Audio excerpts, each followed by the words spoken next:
Shabbat Shalom.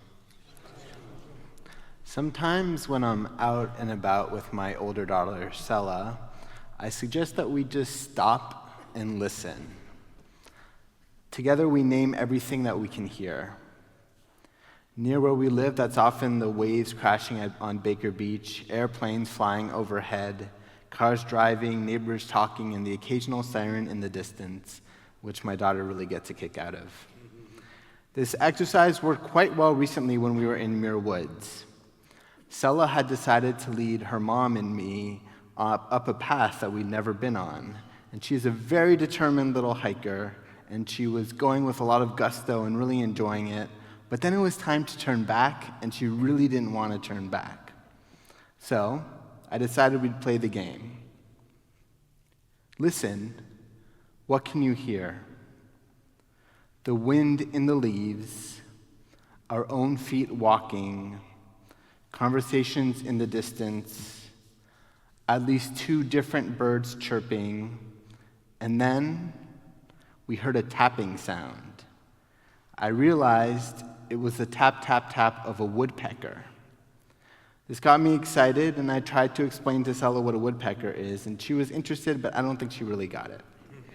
The tapping continued on and off, and we tried to see the woodpecker, but we couldn't find it visually.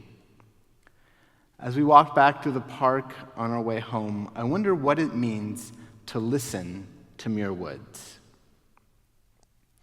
There's something incredible about being on a path and hearing the wind, or the crunch of your feet, or a woodpecker. That forest is visually awe-inspiring, with some of the tallest trees in the world. And thanks to my time with Sela, I discovered that listening to the woods is also awe-inspiring. There's this idea in Abraham Joshua Heschel's thought, and in Judaism more generally, that we are in awe of the world, and when we are in awe of the world, we become obligated to it. Heschel argues that the experience of awe or wonder or radical amazement moves us to be responsible to repair the world. So what does it mean to listen to a redwood forest? To hear a redwood forest is to become implicated in caring for it, to take on the mantle of repairing the world. Often when we talk about wonder and radical amazement, we use visual images. I know Heschel was famous for describing the power of sunsets. But tonight with you, I want to explore what it means to listen to existence. We know all too well these days that when we listen to the world around us, we don't only hear the beautiful sounds of a forest. In August 2025, really listening to the world means hearing cries of suffering. It involves acknowledging injustice, and it means sitting perhaps even with fear. There's a lot at stake in how we listen. Our tradition has so much to say about listening and orality. In the beginning of the Torah, in the book of Genesis, we read that God spoke the universe into being. The people Israel spend a whole lot of time, especially where we are now in the book of Deuteronomy, listening to Moses. And one of our most important customs as a people is to listen to the Torah being chanted.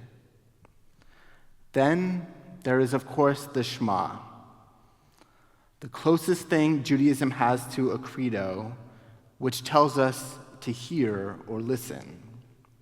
Shema Yisrael, Adonai Eloheinu, Adonai Echad. Hear, O Israel, Adonai is our God, Adonai is one. Side note, one of my favorite facts is that the Shema is actually a haiku. Shema Yisrael, Adonai Eloheinu, Adonai Echad. I love that. But I digress. Last week in our synagogue's Torah study, about 20 of us had a wonderful conversation about the Shema, which was in last week's Torah portion. In Torah study last week, I had one of these light bulb moments.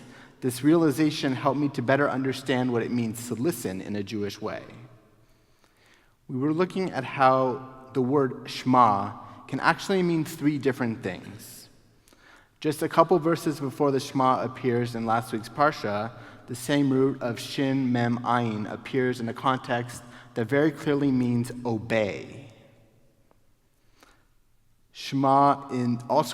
That root also appears in this week's Parsha, Ekev, and again, it pretty clearly means obey. And Shema can also be translated as understand.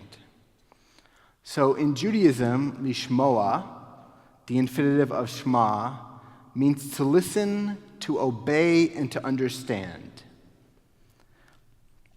In Torah study, Nancy Shaftal-Gomes made the wonderful point that maybe Shema and lishmoa are words that we shouldn't even try to translate into English. Like mitzvah or tzedek, these words mean so much that they can't be captured by a single English word. That is what got me excited. The word lishmoa captures the very Jewish idea that listening, being commanded, and understanding are all wrapped together. We are called to listen to what's around us, be it a beautiful forest, the sounds of a city block, or the cries of someone in distress. When we listen, we're called to act and we're called to interpret also at the same time. There is so much to listen to in this moment. Right now in this room, many of us are probably thinking about the music of this service, our voices joining together with Simon and Jonathan on the piano. Meanwhile, we also listen to the suffering of the world, whether that be in Gaza or in our country or elsewhere. Existence asks us to lishmoa, to hear, to act, to interpret all at once. Our tradition is so rich because part of this listening, part of lishmoa, is the need to understand or interpret. While we're called to respond, to care, and to act, it can sometimes be a great challenge to figure out how to do that. And so the obedience of lishmoa is not a blind obedience. Instead, we have to determine exactly what we're hearing before we can respond to it. For example, our Torah portion, Ekev, this week, contains some of those icky passages you hear about in the Torah. We are commanded to wipe out the inhabitants of the promised land. As Jews today, we know that we have to interpret these passages and even teach against them. We have to be discerning about what we hear. In this moment, right now, I encourage you to think about what you can hear. You may hear beauty. You may hear sadness. You may hear injustice. You may hear confusion. You may even hear hope. The Jewish way to hear our reality, lishmoa, asks us to listen closely and to respond with interpretation and a sense of duty. Whether it's cries of anguish, the words of our Torah, or a woodpecker in a redwood forest, we lishmoa. We listen, we interpret, we respond. Shabbat shalom.